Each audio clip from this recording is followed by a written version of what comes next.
You're now listening to the Adiel Gorel Show.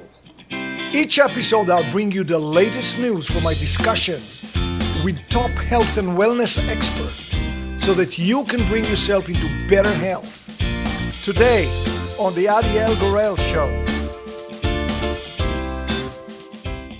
You know, more and more, and even since we talked last, the phenomenon of cell phones, social media, endless media, and especially the younger generation was born into it. How does that interfere the endless barrage of seemingly social interaction, but not really, because it's on a screen? How does that affect all of the balance that we talk about?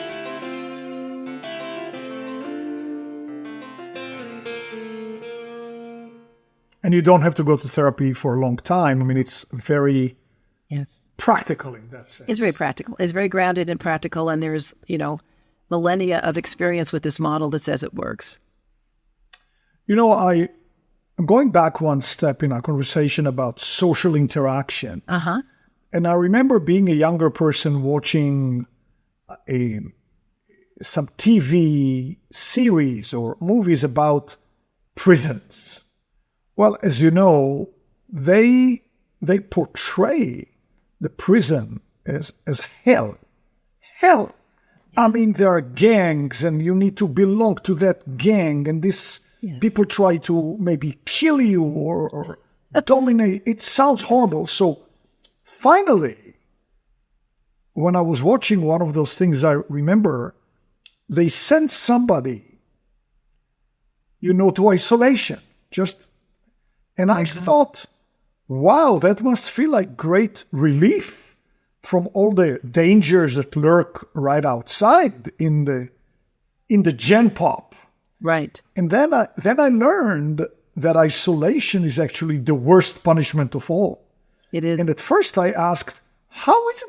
I mean, nobody's trying to kill you. Nobody's threatening you. Nobody wants to do horrible things to you.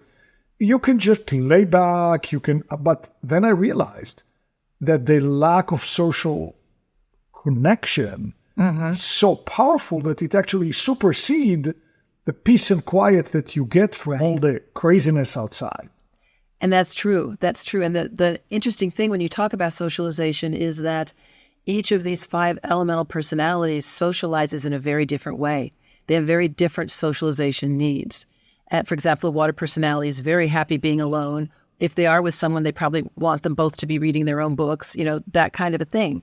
But every human being is wired for socialization. And I think that's another aspect of understanding our elemental personalities. Each of these personalities will approach socialization differently, will have different socialization requirements. I mean, if you took a fire personality and said, okay, we're going to go to the library and all sit quietly and read, they would go bonkers. It would be impossible. But it would be equally as impossible to say to a water personality, okay, we're going to this wild, crazy party. Come on, it'll be fun. I mean, no, it will not be fun for that person.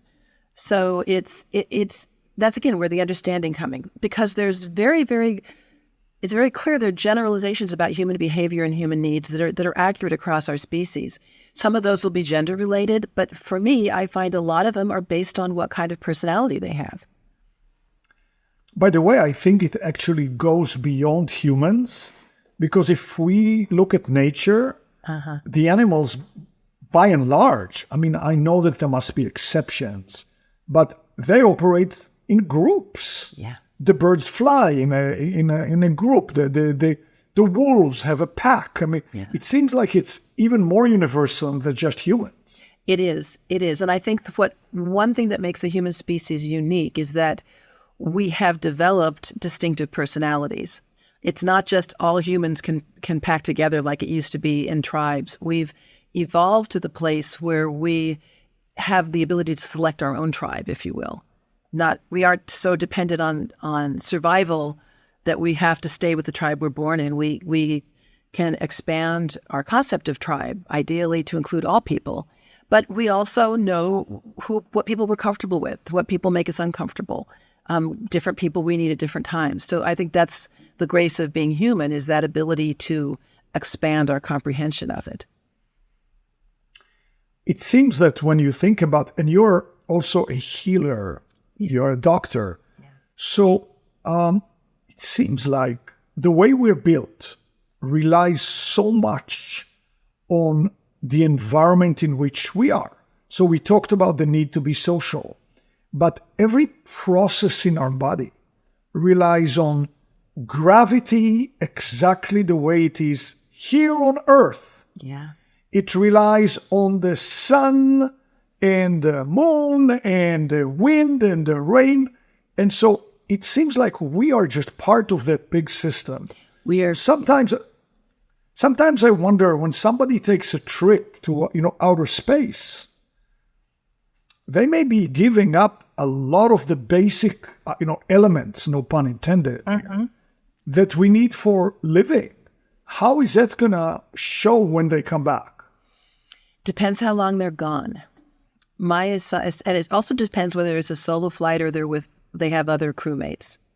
We are, no matter how much we think we're loners, we survived based on being able to be part of a pack.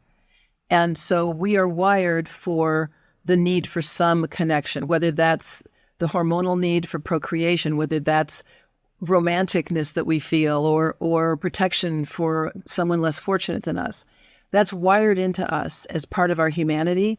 So I don't think you can expect humans, unless they are, there's water personality probably could be alone a lot more than some of the others, and the metal personality probably could be alone. But it's in our DNA because it helps us survive that we relate to other people. No, but I'd like to extend it even further, beyond the social, beyond the being with other people. Being devoid of the sun and the air and the smells and the gravity, exactly how it is here, what kind of physical ramification will it have on a person? It would have... Do you think? It would have physical and psychological ramifications. And I do believe, in fact, astronauts are trained in both. They are put in zero gravity places so that they know what it's going to feel like. They know how the body's going to function. The body will function. It's not that it won't, but it's going to function differently. They are put in isolation, or in isolation with the person that's going to be in their capsule with them, or whatever, so that you're not just thrown into it. We are social creatures. That the fact that we need someone else to procreate says we are wired to be social. Nature did not intend us to be able to live off on our own and help maintain our species. So you can look at that and say, to the very core of our being, to our DNA, to every cell in our body, we need other people for the survival of our species. More and more, and even since we talked last, the phenomenon of cell phones, social media, endless media, and especially the younger generation was born into it. How does that interfere, the endless barrage of seemingly social interaction, but not really, because it's on a screen?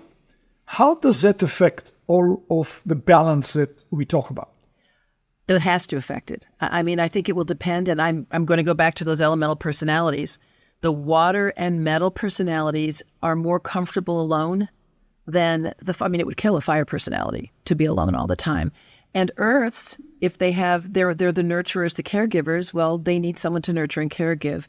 And woods, like I said, they like accomplishments, so they like people that'll appreciate their accomplishments. So there are the personalities are why they might need socialization. But truly, at the core of our being, we don't do well. We don't do well. Now, there are exceptions. You'll hear about the hermit that went and lived on top of a mountain for 5 years or 10 years. And he, I guarantee you, found ways to interact, whether he was interacting with animals instead of other human beings, whether he was interacting with the thoughts of great human beings by bringing books. We are not wired to be able to sit and just stare at the sky all day. It's, for some of us, it sounds glorious and we might like it for a week. But we are wired with promptings and coding and accomplishment reward and things like that have gotten us to be the species that we are. Now, if you compare us, assuming you believe in evolution, if you compare us to some of the ones further back in the line of evolution, it's a different situation. But even then, there's usually some kind of tribe aspect to how they formed their lives. Well, I think the person that sits in a cave at the top of the mountain, even if they are just engaged in a lot of deep meditation, you could argue that's an interaction.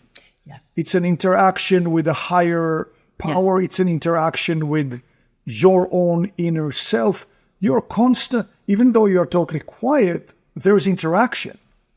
And that is a structure of a relationship.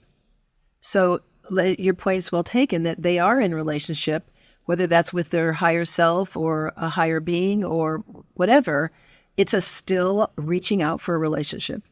And I just think we are wired to, I don't know if you remember that old Tom Cruise movie, maybe it was Tom Hanks. It was Tom Hanks, where he was stuck on an island and he made a basketball head into a person. And he talked Wilson. Yes. And he talked to that. And he created a relationship. He created a relationship. And that was what got him through it. So we're wired for that. And I do believe it's an aspect of the survival of our species. I think it's coded into us so that we would survive. Actually, they have a very strong scene in that movie that once he manages to escape and he's on a raft and there's a wind or a wave and the ball gets lost. Wilson gets lost. And his grief and his mourning is so, he did a great job. Yeah. But this was his mate. It was. Yeah. And I think that is a perfect encapsulation of the need humans have to connect.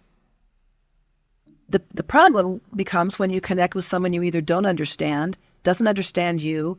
I don't think there needs to be a right or wrong at all. But I think if you can, get a cheat sheet. Okay, I'm a wood personality. My husband's a metal personality. Metal chops wood. I need to know that going in. There will be times it will feel like he's trying to control me.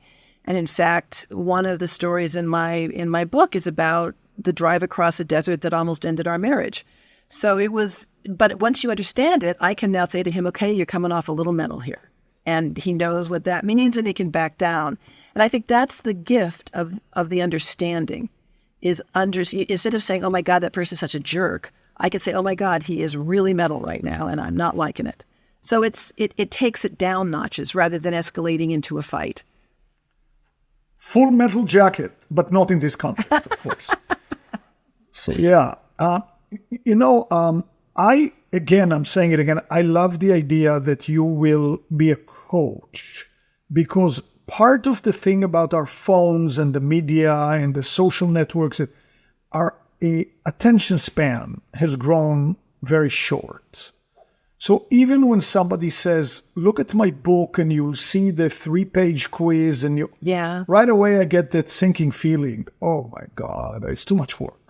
But when somebody says, okay, let's talk and I'll tell you what you are. Aha, that sounds really good. Yes. So, I think it's a great idea that you now have. Can you tell us more about your coaching, how people can benefit from it, how they can get in touch with you? Great. Sure. It basically takes the material in my book and helps them take the understanding of it to a personal level.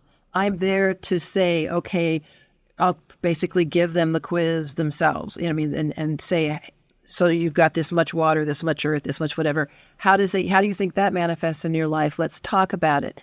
Now, what are the relationship issues you want to discuss? Let's clarify what we think is going on there, and let's work on how we can shift those interactions to create greater harmony instead of the stress that you're experiencing.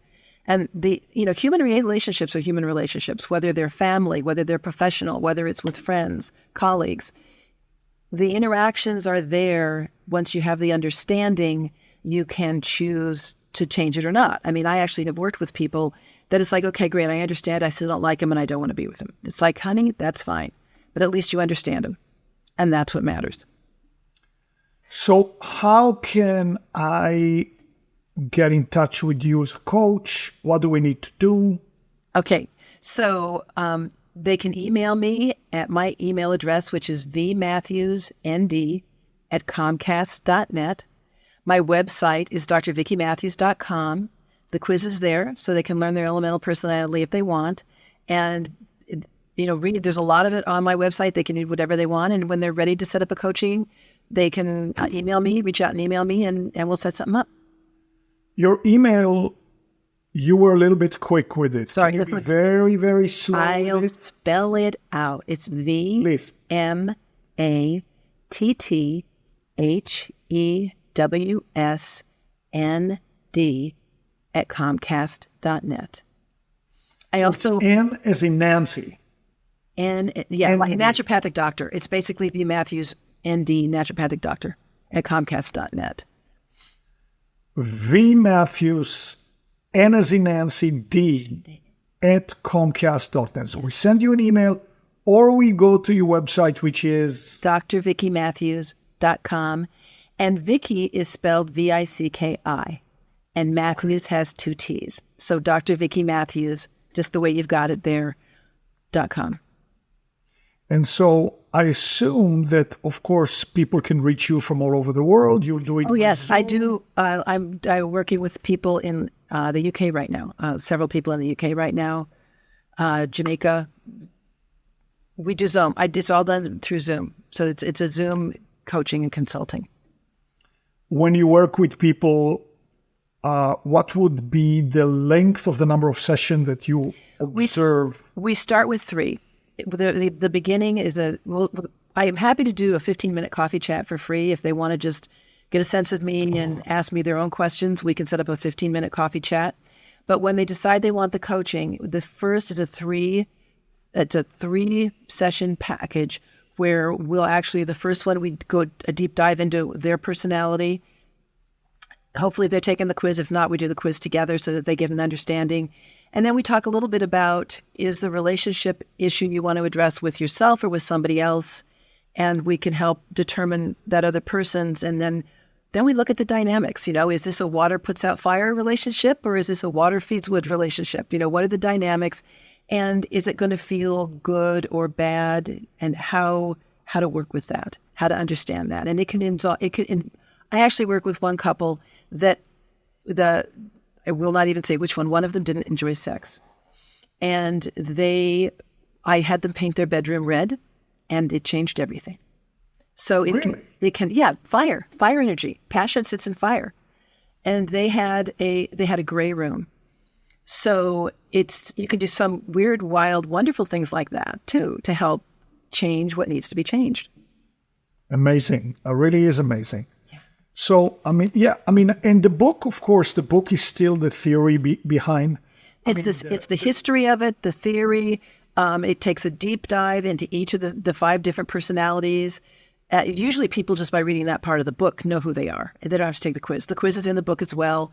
There's tons of examples from my practice and I think the last time I was on, I talked about the football father whose kid didn't want to play football. He wanted a camera, and his dad thought he was a wuss. But when he came in and talked to me, I helped him see his son was a water, very artistic, very creative. And the dad, to his credit, he backed down. He bought a camera for him, a camera for the kid, and that kid grew up to be a professional photographer.